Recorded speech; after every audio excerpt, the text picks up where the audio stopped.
ଆଜି ତା 20/2/2025 ଗୁରୁବାର ଦିନ ସରକାରୀ ପ୍ରାଥମିକ ବିଦ୍ୟାଳୟ ଆଦର୍ଶ ନଗର ସେକ୍ଟର 11 ଠାରେ ଗପ ଶୁଣିବା ଓ କହିବା କାର୍ଯ୍ୟକ୍ରମ କରାଯାଇଥିଲା। କୁକୁଡ଼ା ଓ କୁମ୍ଭୀର। ଦିନେ ଗୋଟିଏ କୁକୁଡ଼ା ଥିଲା। ତାକୁ ଭାରି ଶୋଷ ଲାଗିଲା। ସେ ପୋଖରୀକୁ ପାଣି ପିଇବାକୁ ଗଲା। ସେ ପୋଖରୀରେ ଗୋଟିଏ କୁମ୍ଭୀର ରହୁଥିଲା। କୁକୁଡ଼ା ପାଣି ପିଇବାକୁ ଲାଗିଲା। କୁମ୍ଭୀର କହିଲା, ମୁଁ ତତେ ଖାଇବି।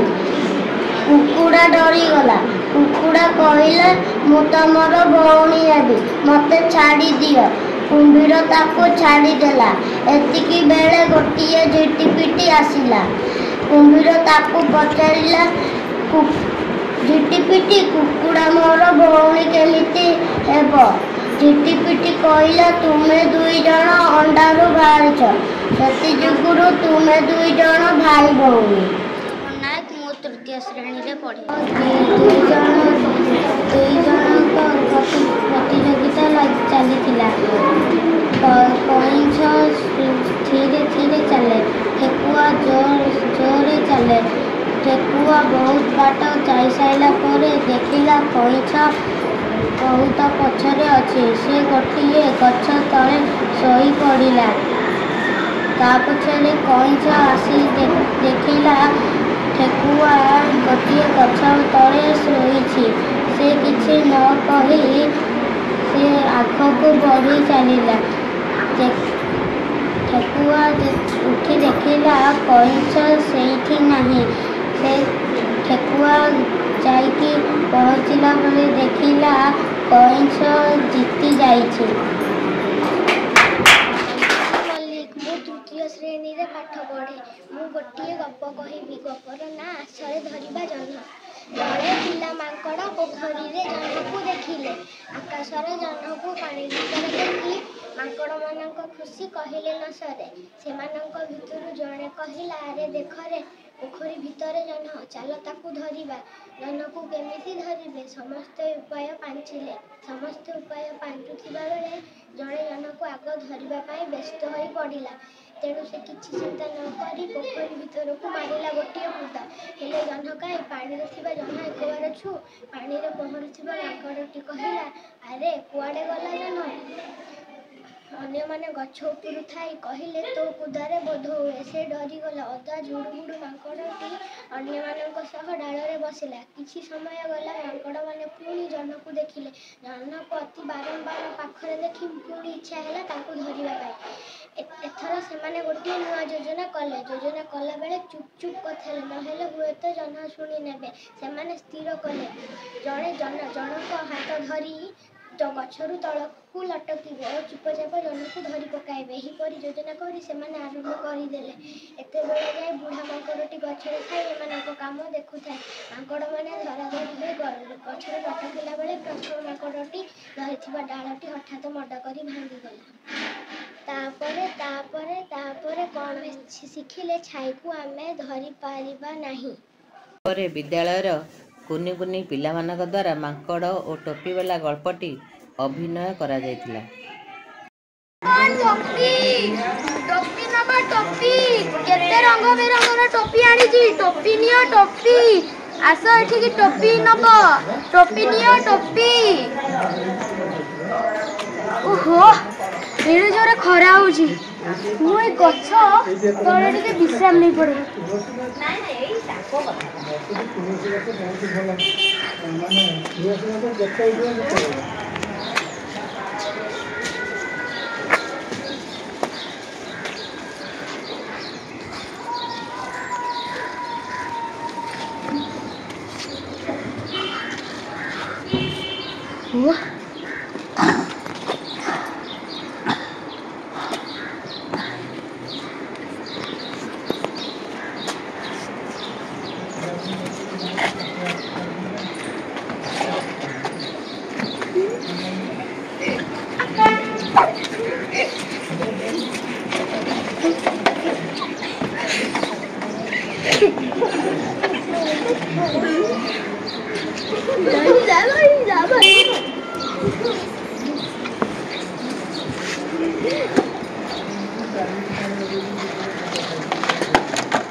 मु टोपी कहीं मु टोपी बिक्री करे केमते चलिबी मु टोपी कुआडे गला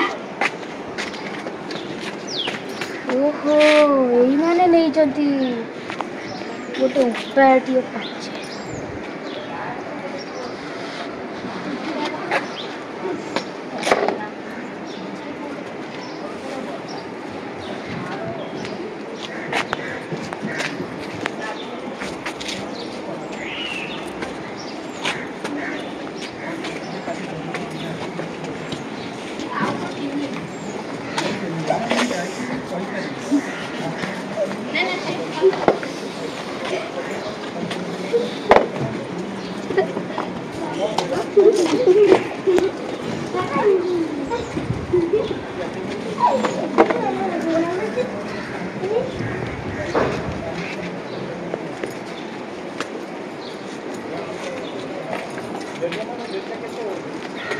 ओहो जा हो मु टोपी मिली गला